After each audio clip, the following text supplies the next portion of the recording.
happening, guys? In this first Papabey documentary, we'll take a short look back at the story of one Michael Spriggan. Michael Jeffrey Spriggan, 10 Cross Extend Plus, led his team to the playoffs from 1987 to 1990. Unfortunately, all three stints led to defeat at the hands of the Motor City Bad Boys.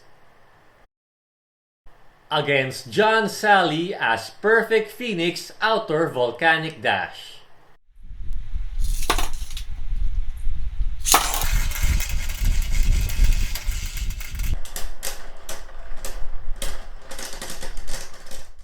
Against Dennis Rodman as Judgment Achilles Blitz Quick Dash Retsu.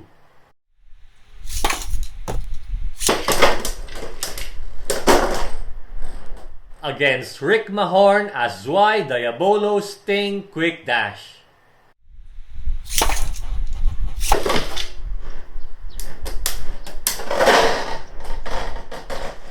Against Bill Lambier as Imperial Dragon Wheel Exceed.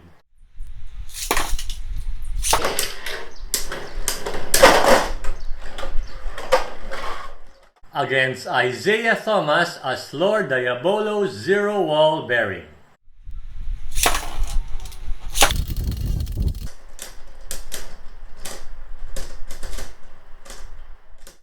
Michael Spriggan was battered, bruised, and beaten, but his will to win was second to none, so he trained more. He practiced more. He trained more and he practiced more. When everyone has left, he trained and practiced more. When everyone was asleep, he trained and practiced more. And when he couldn't train and practice anymore, he trained and practiced more anyway. In a nutshell, he trained and practiced more than everyone, including his neighbor. In the following 1991 season, all this training and practicing finally paid off as he got his first championship. This led to 2 more championships in the succeeding seasons, which was aptly coined as a three-peat.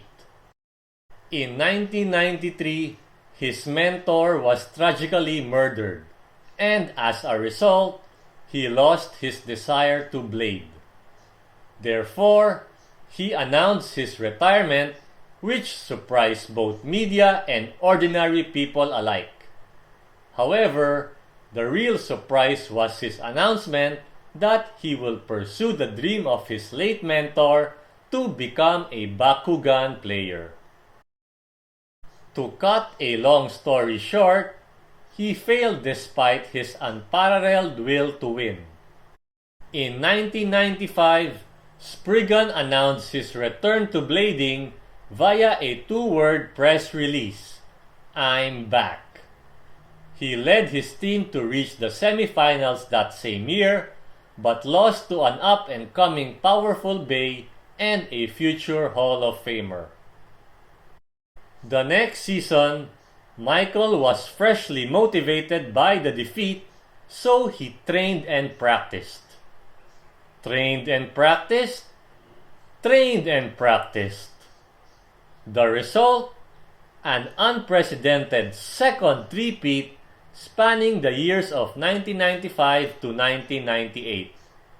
Something to note that in Game 5 of the finals of the 1997 season, Spriggan was unwell and was feeling sick.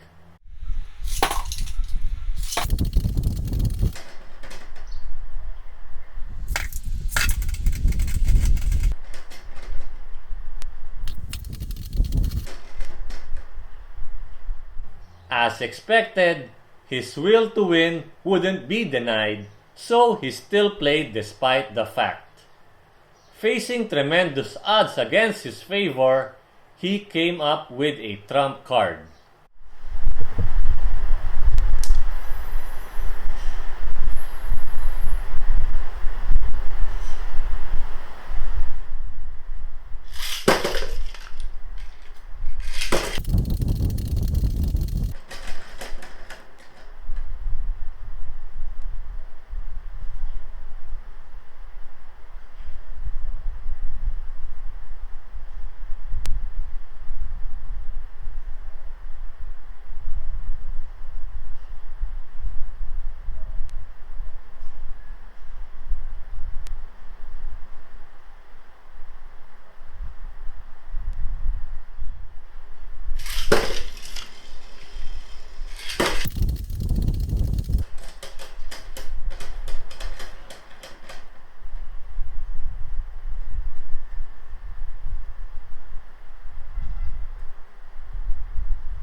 Listen, buddy. The cat's already out of the bag, so you might as well just let it go. Okay, goodbye. Guys, enough is enough. And Papabey won't be denied, so here it is again.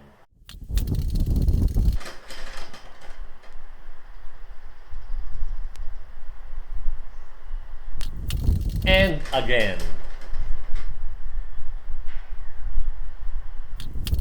One more time.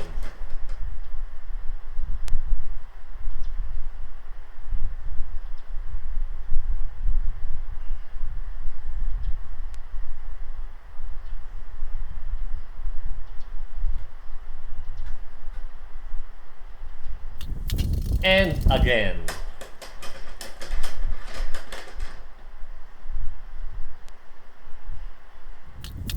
Here's another one.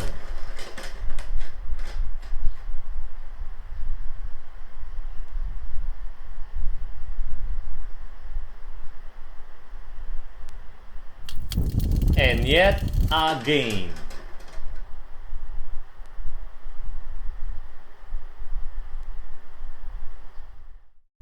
And this allowed him to beat his opponents and eventually take the title. All of these great accomplishments are what deservingly made him the greatest of all time. Speaking of time, it's now time to end this documentary, so I'll be seeing you again in the next episode. Same Papabey time, same Papabey channel. Special thanks to Shindog of the WBO.